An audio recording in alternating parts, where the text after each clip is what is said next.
CM Jagan రెండోసారి ముఖ్యమంత్రి కాకుండా కుట్రలు జరుగుతున్నాయన్నారు డిప్యూటీ సీఎం నారాయణస్వామి.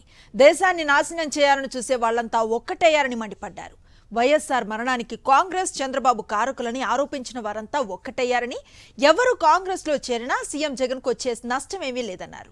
ఎన్ని కుట్రలు పన్నినా జగన్మోహన్ రెడ్డిని ఓడించలేరని స్పష్టం చేశారు నారాయణస్వామి. ఈ దేశాన్ని నాశనం చేయాలని వాళ్ళందరూ ఓటైనారు.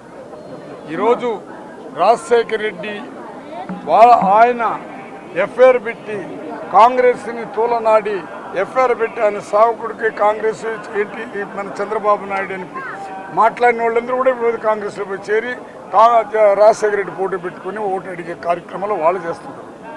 ఇక్కడేమో చంద్రబాబు నాయుడు ఏమో కాంగ్రెస్లో పనిచేసి రేవంత్ రెడ్డిని అక్కడ చేసినానని ఈయన పరుగులు పెట్టుకుంటాడు. ఆయన పవన్ కళ్యాణ్ ఏమో అక్కడ బీజేపీతో కలిసినాడు.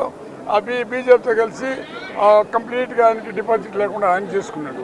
వీళ్ళిద్దరు నాన్ లోకల్. వీళ్ళకి పేద ప్రజల గురించి ఏం తెలుసు? మార్చినారంటే ఎందుకు మారుస్తున్నారు, ఎందుకు పెట్టారు అనేది మీరు ప్రజల్ని అడగాల.